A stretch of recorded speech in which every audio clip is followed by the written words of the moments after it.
হ্যাপিনেসের জন্য আমরা গাড়ি বাড়ি, বড় গাড়ি বড় বাড়ি, তারপরে জামা কাপড় কত কিছুর জন্য চিন্তা করি। মনে হয় জানি আমার সেই বাড়িটা পেলেই আমার হ্যাপিনেস আসবে, আরেকটা বড় গাড়ি হলেই আমার হ্যাপিনেস আসবে, অথবা লেটেস্ট গ্যাজেটেরটা পেলেই আমার হ্যাপিনেস আসবে। আসলে হ্যাপিনেস কিন্তু ওই জিনিস পাওয়ার পরেও তখন আবার আরেকটা জিনিস পেতে ইচ্ছা করে, যেটার জন্য এতদিন মনে হচ্ছিল পেলেই আমার হ্যাপিনেস আসবে। সেই জিনিস পাওয়ার পরে সবসময় যে আমরা সব পাই তা না, কিছু কিছু জিনিস তো পাই যেটা চাচ্ছিলাম, কিন্তু সেটা পেলে যে হ্যাপিনেস পরিপূর্ণতা লাভ করে তা না, তখন আবার নতুন জিনিসের চাহিদা সৃষ্টি হয়। হ্যাপিনেসের জন্য বৈষয়িক জিনিস নিয়ে আসলে হ্যাপিনেস আসে না। আপনার রিলেশনশিপের বেলাও একই জিনিস ঘটে।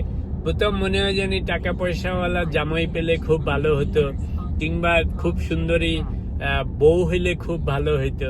তারপর যখন আপনি সত্যি সত্যি সেরকম জামাই পেলেন, শিক্ষিত পয়সাওয়ালা জামাই প্রতিষ্ঠিত, তখন আবার আপনার ভালো লাগে না। তখন মনে হয় যে আরেকটা বাউন্ডুলেকে ভালো লাগে, কারণ সে বেশি সময় দেয়।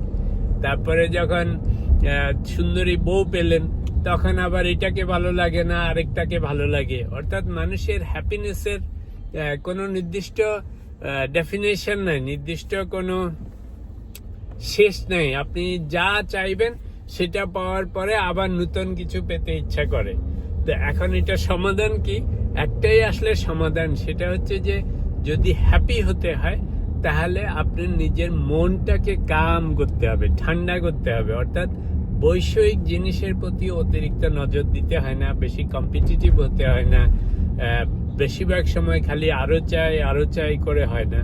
সেই জন্য দেখবেন অনেক মানুষের টাকা পয়সা, ধন সম্পত্তি, স্ট্যাটাস অত তেমন কিছু নাই, কিন্তু তারা দেখবেন সবসময় হাসি খুশি, শান্ত নিরিবিলি লাইফ লিড করতেছে, 3 বেলা খাচ্ছে, ওদের গাড়ি নিয়ে চিন্তা নাই, বাড়ি নিয়ে চিন্তা নাই, ব্যাংক ব্যালেন্স নিয়ে চিন্তা নাই, খুব সুন্দর নিরিবিলি দিন কাটাচ্ছে।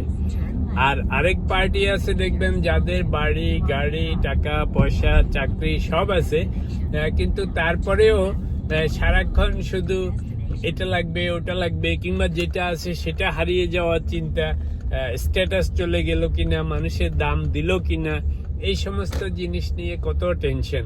তো এই জন্য এটার পরিপ্রেক্ষিতে একটা জিনিস মনে পড়ে, জুতা আবিষ্কারের কাহিনী মনে আছে, রাইট? তো প্রথম দিকে রাজার আদেশে পুরা রাজ্য মিলে কার্পেট দিয়ে দিচ্ছিল, তখনকার দিনের কার্পেট, যে সব দিয়ে সমস্ত জায়গা কার্পেট দিয়ে মুড়ে ফেলতে হবে যাতে ধুলাবালি না লাগে পায়ে। তো সেটা করে দেখা গেছে লাভ কিছু হচ্ছে না, plus it's a tough thing, right? In the end বোঝা গেছে যে না, আসলে পুরা বিশ্ব তো আর কার্পেট দিতে হবে না, শুধু পায়ে জুতা পরলেই তো কাজ হয়ে যাবে।